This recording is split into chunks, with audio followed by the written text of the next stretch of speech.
Loco Parentis is an insane horror game. I completed it a couple of months ago and I'm still thinking about it. I haven't been enraptured like this by a horror game since Layers of Fear in 2016. There's just something about it that's weird, strange, unsettling, and bizarre. It's cheesy and rough around the edges, sure, but it's incredibly intense. The minimalist approach to the design is complementary, only being able to roam around the same few hallways of an apartment building that all look the same. But it does some things that a lot of other horror games fail at doing. It's smart.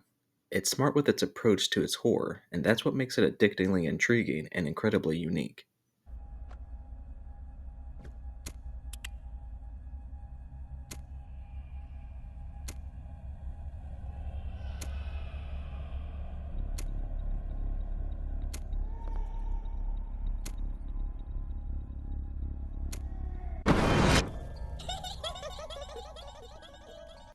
While Loco Parentis looks like your typical first person psychological horror game that blends its eerie atmosphere, puzzle solving, and surreal narrative to create an unsettling experience, that's because it is.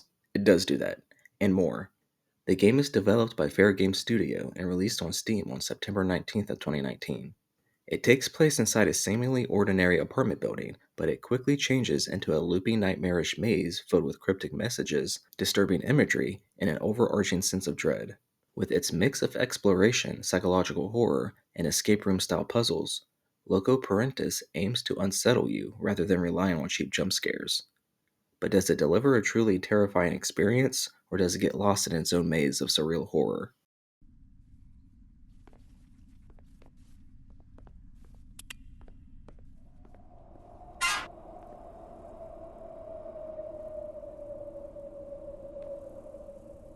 Horror games are my favorite genre, and I love roaming through the PlayStation Store and finding obscure horror games on sale for a buck or two. I find something so comfy and relaxing being in these messed up worlds. I find the horror genre, especially for video games, to be so interesting and extremely expressive. Not only is it easy to have a distinctive story, but I feel like you have to be involved with the game on a special level not seen in other genres.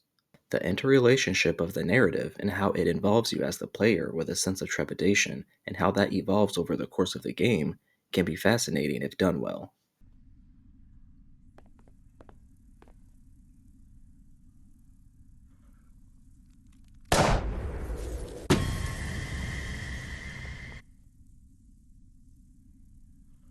The story is incredibly confusing, mostly because of how it feels lost in translation. That, as well as misspelled words, sentences just sounding off in general, and just straight up bad voice acting makes the story hard to follow. But with every confusing or odd element, it makes you that much more curious. After stepping out of your building in this ordinary block of flats, a little girl asks you to help her find her mother. After trying to help, you soon realize something unusual is happening as the floors of the building start to repeat and ghost figures start to appear.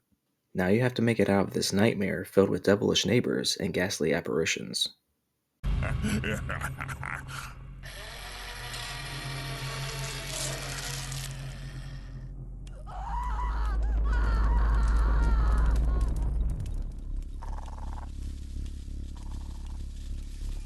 Rather than following a traditional horror narrative, Loco Parentis leans heavily on abstract storytelling, offering cryptic clues and environmental storytelling to let you piece together what's happening.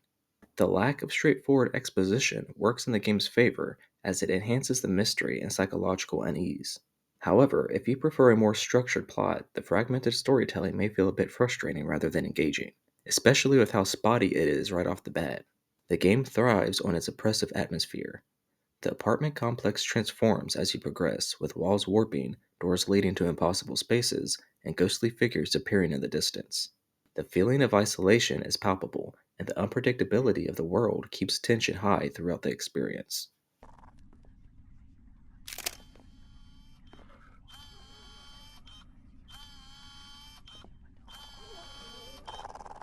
I gave attention to them.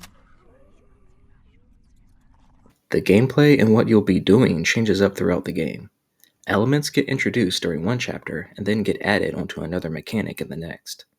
There are ghosts that have to be flashed with your flashlight and shot, infected items that eliminate you when you touch them, and bones that you can pick up to dispatch shadowy figures.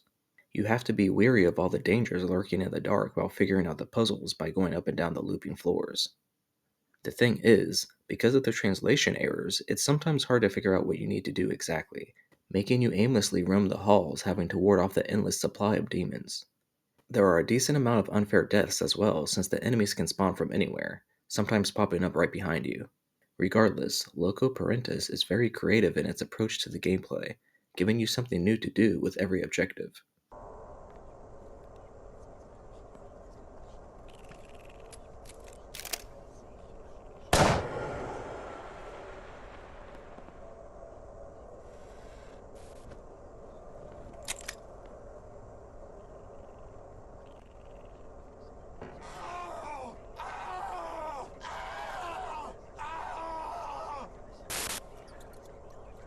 The apartment building looks great, even in the dark. A lot of the time, you will be running around with only a flashlight, but the environment looks really crisp and really sells the sullied mood that portrays the perfect horror atmosphere. Character models look okay, but feel a bit outdated by today's standards. The enemies are very scary and appropriately gnarly, especially the creepos that only move when you aren't looking at them. The audio design is top notch and plays a big part of why this game is so petrifying. Whispering voices, distant cries, and the creaking of unseen forces make every step feel uneasy. The ambient soundscape shifts dynamically with sudden silences and eerie distortions, amplifying the tension.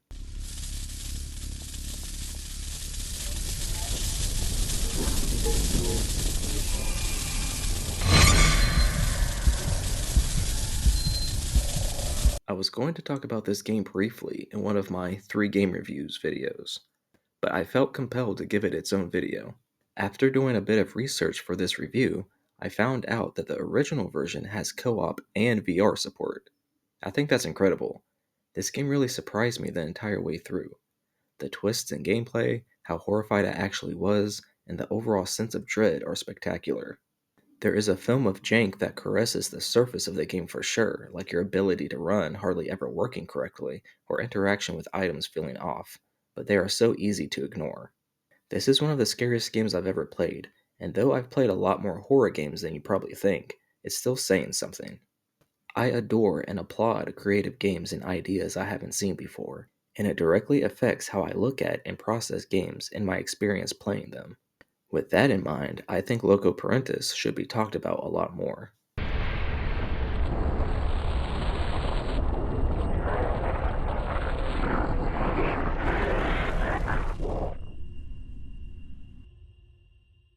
Loco Parentis stands out as a unique entry in the psychological horror genre. Rather than relying on cheap thrills, it crafts a slow burning, atmospheric experience that constantly keeps you questioning what's real. Its surreal storytelling, shifting environments, and strong sound design make for a haunting journey that lingers long after the game is over. However, its abstract nature won't appeal to everyone. Some puzzles can feel too obscure, and the lack of a clear narrative may frustrate players who prefer a more structured story. Additionally, while the horror elements are effective, the game's pacing can sometimes feel uneven, with moments of high tension followed by stretches of aimless wandering. For fans of psychological horror games like Layers of Fear or PT, Loco Parentis offers a truly unsettling experience that is worth diving into. But for those looking for more action oriented or linear horror, it may feel more like a puzzle box than a terrifying thrill ride.